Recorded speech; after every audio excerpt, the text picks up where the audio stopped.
congratulations. I thought you did a great job in this. Thank you. And, you know, for a filmmaker yourself, what was it like to be on this set? Well, you know, when you compare Garden State to this, someone said, what was it like? I said, it's like getting out of a kayak into a cruise ship.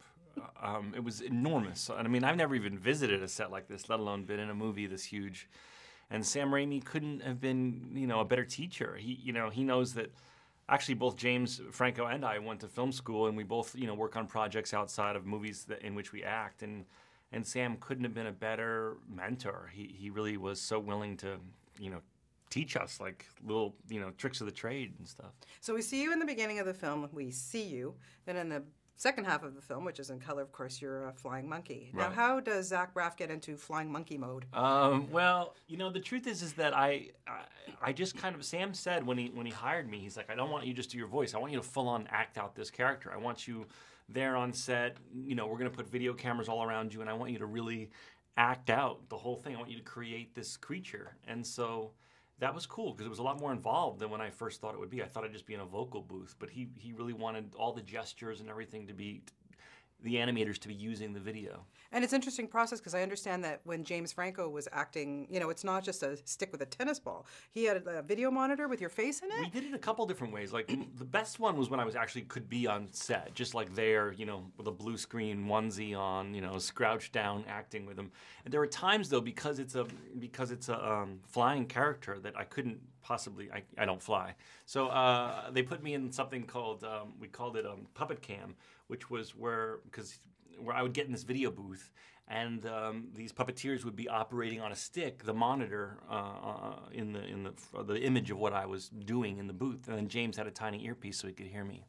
What do you think it is about The Wizard of Oz? Of course, it's like one of the most beloved films, but I think there's so much anticipation for this because it's a great preface. It really sets up. There's little hints in it if you listen closely. Yeah. What is it about these movies that, you know, the anticipation and why people love them so much? I think everyone grew up on The Wizard of Oz, and everyone I've ever come in contact with has great fun family memories of the movie.